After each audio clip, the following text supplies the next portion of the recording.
Well, good morning. So I was already up and I already had the seed cleaner going. And then I went back to have a coffee and I was actually talking to Mr. Farming with Treasures on the phone. And I kept looking out the window and I could see that the cleaner was still running. So I enjoyed my coffee and my chat for a little longer than I probably should have. Because when I got up here, the screening augers had stopped turning. Why it stopped turning is beyond me, but it did. So, with that comes the mess. Not too bad, I guess.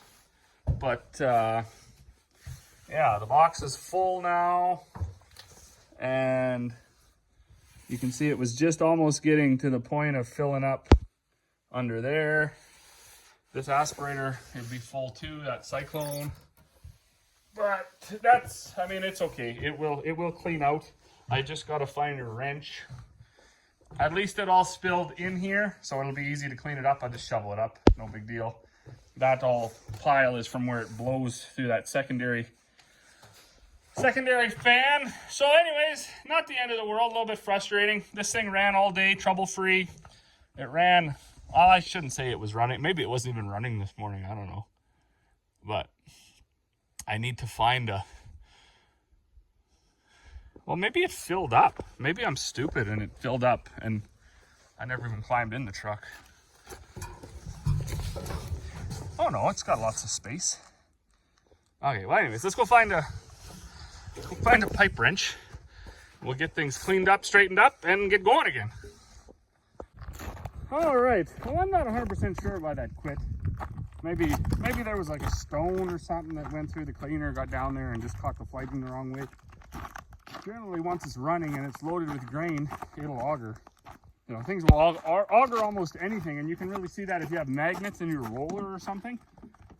You get like nuts and bolts and screws and all sorts of magnetic rocks and stuff. So it could have been a belt. I'm gonna put new belts on it, or a new belt on it. I was just down at the shop, found a belt that's somewhat the right length. I don't know, so I got some wrenches in case I got to adjust that motor a little bit. So we'll start with a new belt, and then hopefully, I see new four-wheel drive. Yeah, hopefully we get it running again right away. And then while it's running, I can clean up my mess. Then I gotta go fill that tandem up with another jag of rough oats, and then we'll go from there. I climbed up into the seed truck. My biggest fear always when your cleaner quits is if it plugs itself up and then all your seed starts going into your seed truck. Right then you just got to start over, but it doesn't look like that happened. So there's no chaff or nothing in there. I kind of shoveled around with my hand a bit. I think we're in luck. So anyways, new belts, and we'll see where we can get to here.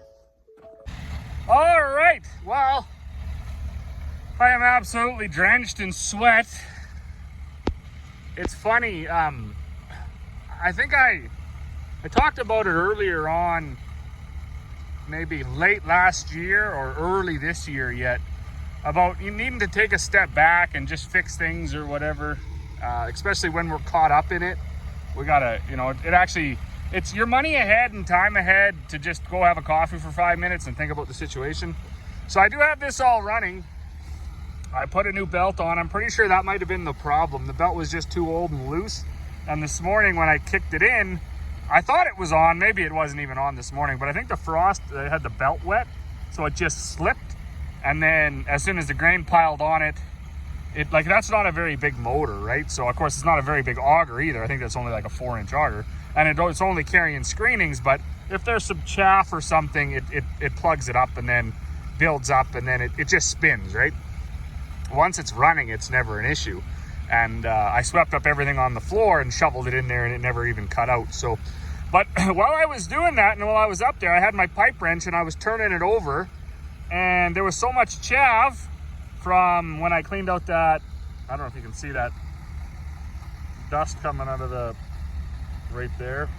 But anyways, there was so much chaff from that went down in there, and then of course went up the auger, and it plugged up where the spout is. That's not 100% that design. We just put that back on this year to try to get a little more distance into the truck.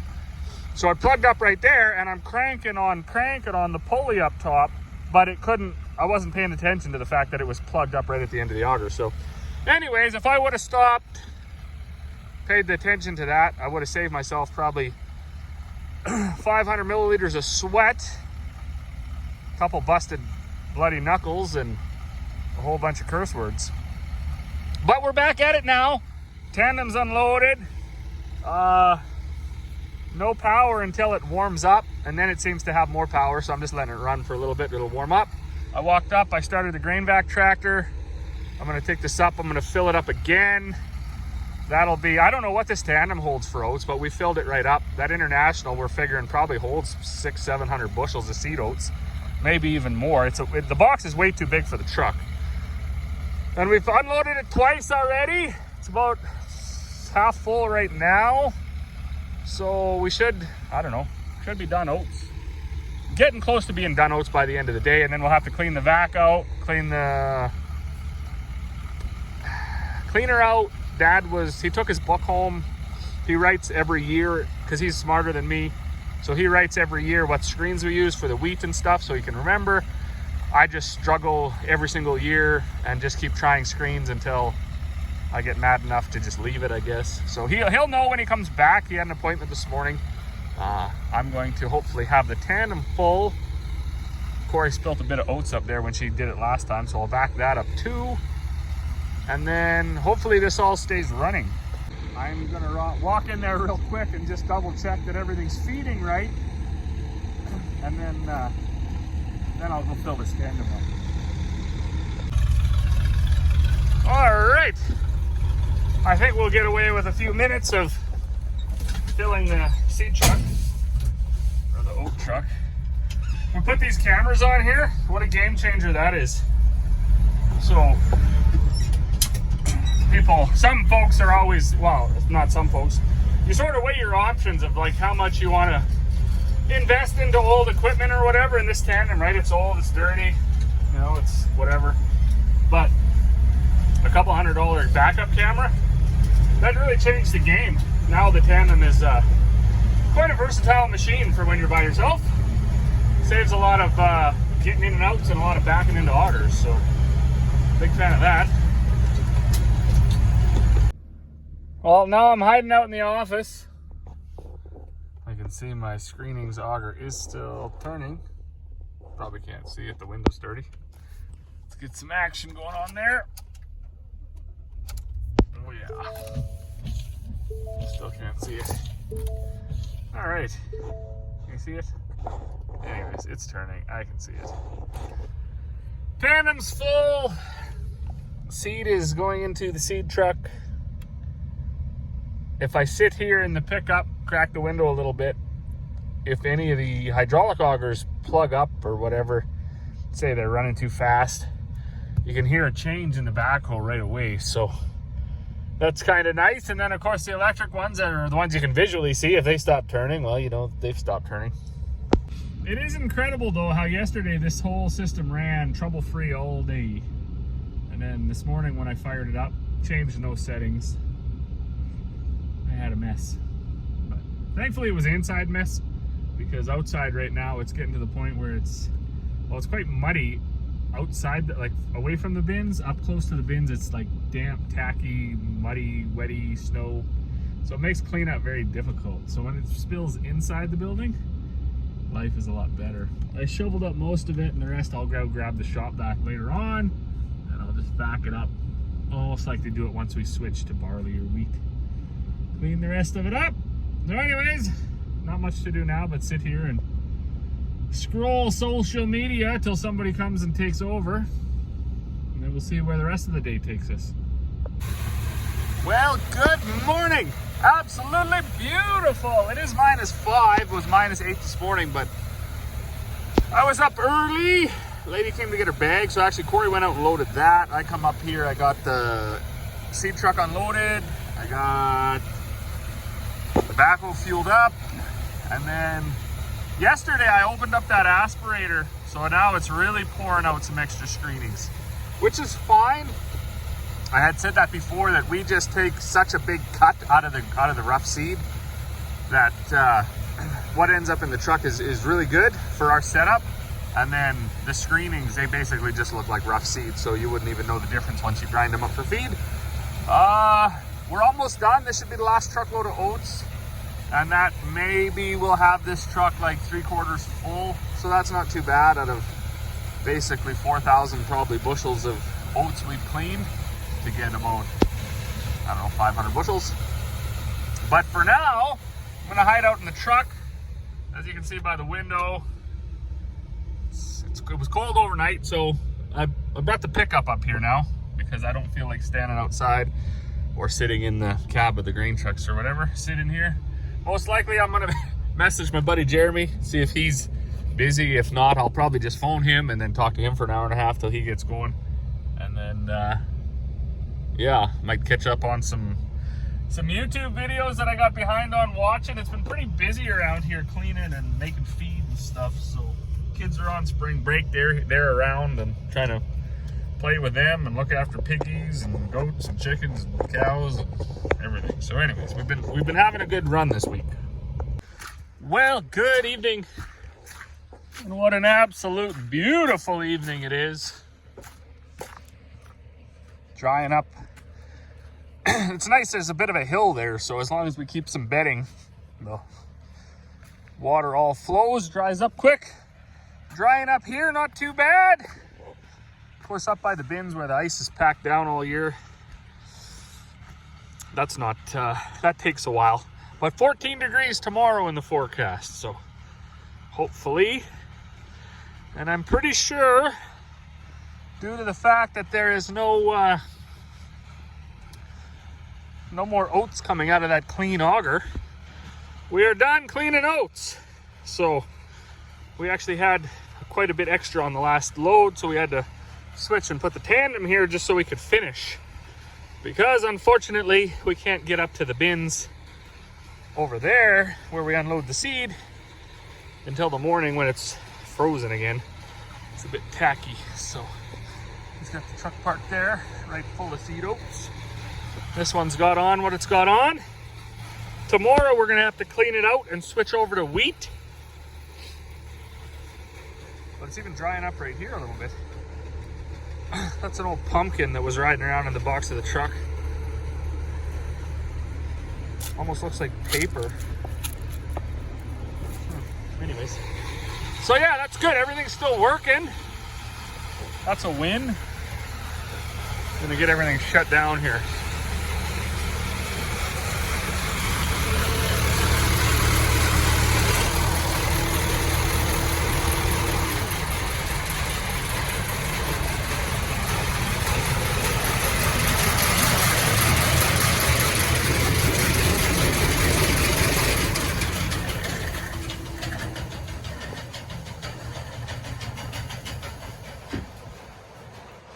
So there will be a little bit of sweeping have to happen here.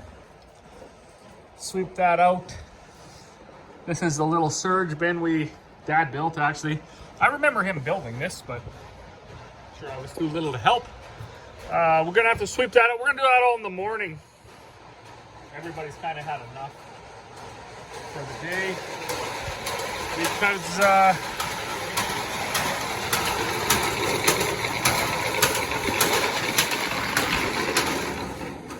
if you climb in there right now, what happens is your muddy boots, you get mud in there, and then you always end up with mud somehow. It makes it all the way through into your seed truck, and you really don't want that. So we'll just do it in the morning.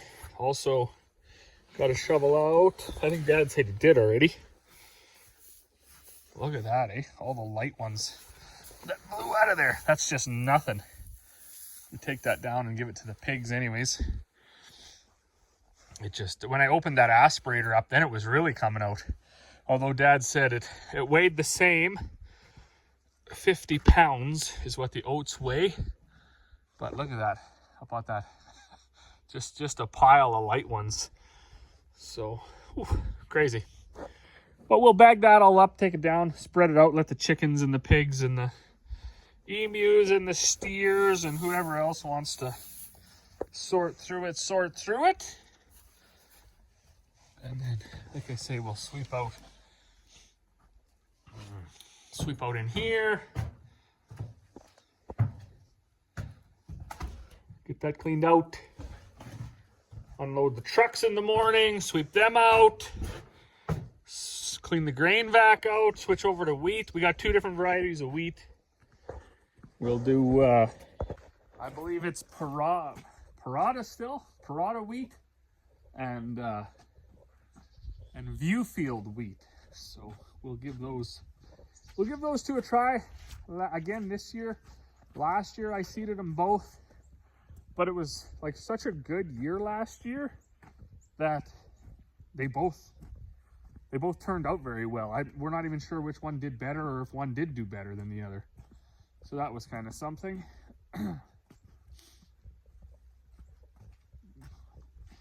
Guy walks around a lot. We were just planning our gravel purchase for the spring here. So if you remember last year, we bought some big stuff, like 1.5 inches, I believe. And while it's really hard on the feet until it gets packed in, it's hard walking on that stuff. It actually stayed. So now that it's starting to melt down in the yard, you can just see rocks and you're not getting mud all over all the tires and all over your boots. So it's sloppy and it's dirty and it's wet, but it's not actually muddy. So we're going to hopefully do this whole entire road from down in the yard to up to the bins. Do this road. It's not very long. Probably only take 1 or 2 loads to do this. And then run over it a billion times with some heavy equipment. Get it pushed in. The road is quite hard, but it is muddy with no gravel on it. So right around here, out there, is where we started with the gravel. And we did a big loop just in front of that shed. I didn't want to get too close because I want to make the dirt in the shed higher than outside so the water doesn't flow in like it's doing now.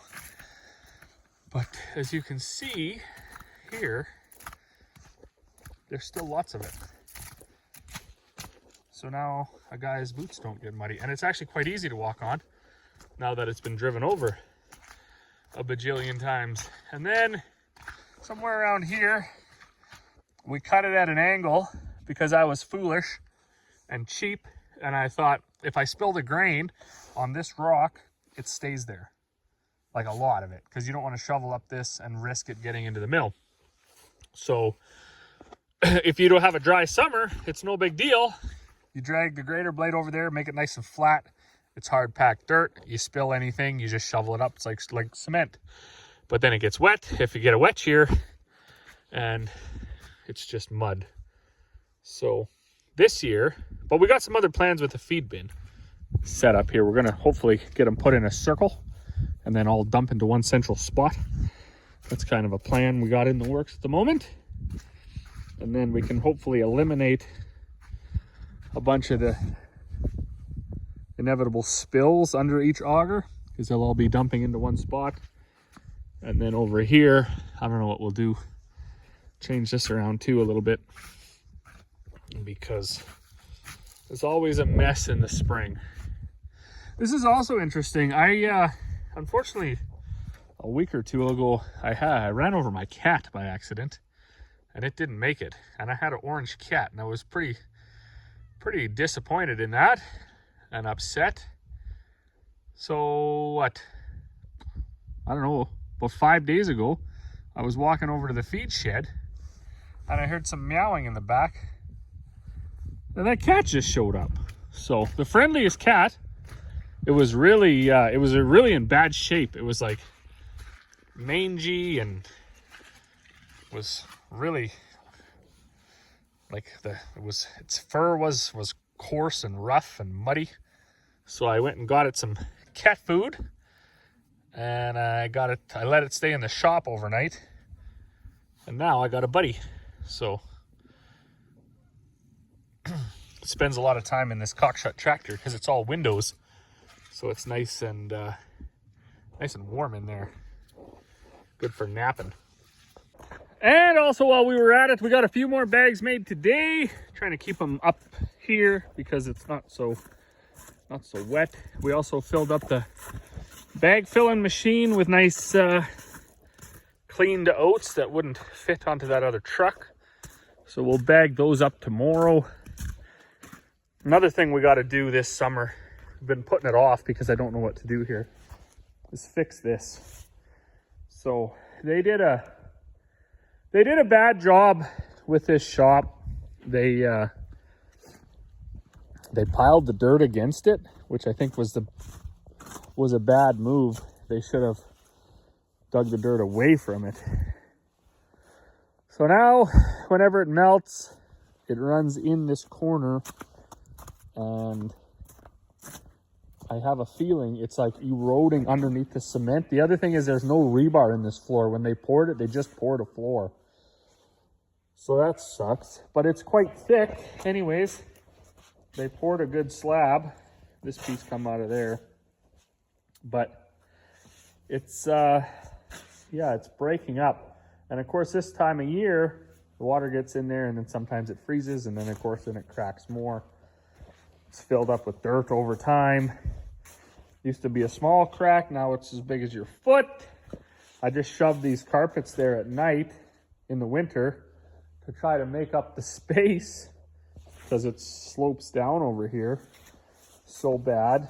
But this summer we're gonna have to address this. I think what I'm gonna do is come back quite a ways, maybe even to here because there's another crack. I'm just gonna cut the floor, cut it out, pull all this out, and then put rebar here, and then maybe pound some pilings in. And then of course, at that point, we'll make the pad come out too. So we gotta dig this out, make the pad come out the length maybe. So there's a bit of a skirting there. And then hopefully, but I gotta get some advice, and I do know a few concrete folks, so I'll get on the horn, and we'll get some advice, some expertise happening here. Last summer was was busy with building some. Well, of course, we built the kids' tree fort, and we were building some fencing up around for the critters. We were also a couple of men short because my parents abandoned us and they went to Europe for like, I don't even know how long they went, for quite a while, like 5 weeks or something, 6 weeks. So we had to look after our own kids. And that severely impacted our ability to do lots of projects, but I guess that's what happens when